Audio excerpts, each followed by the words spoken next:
Elles ont subi des relations sexuelles sans leur consentement. Les victimes de viol sont évaluées à 13% au Cameroun, soit 5% en cette année 2023, d'après les données de l'Institut national de la statistique. Et pourtant, elles gardent le silence.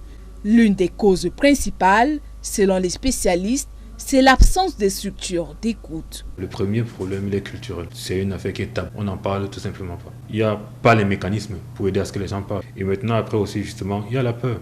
Ne pas dévoiler qu'on a été violé n'est pas la bonne option pour la victime, analysent les experts, car le silence a pour conséquence de développer chez elle le sentiment de culpabilité et une certaine dépression pouvant conduire à des maladies plus graves. On peut développer des pathologies mentales, en l'occurrence la dépression, le stress post-traumatique. Quelqu'un qui a été violé a plus de chances de faire une hypertension qui sera grande, de faire un diabète qui sera grand, ce qui va se compliquer sur un AVC. Cette même personne a des chances d'être obèse. On va avoir des filles qui vont développer ce qu'on appelle un vaginisme, c'est-à-dire elles ont du mal à être pénétrées lors de rapports sexuels. Donc dorénavant, elles vont voir le genre opposé, peut-être un prédateur.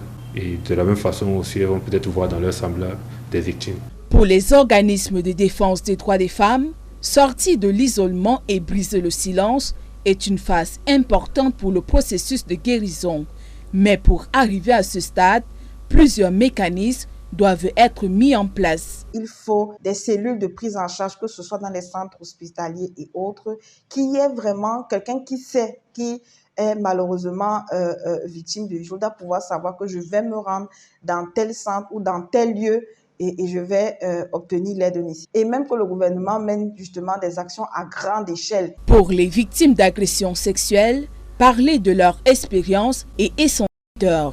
C'est pourquoi les spécialistes recommandent de les écouter et surtout de compatir à leur douleur.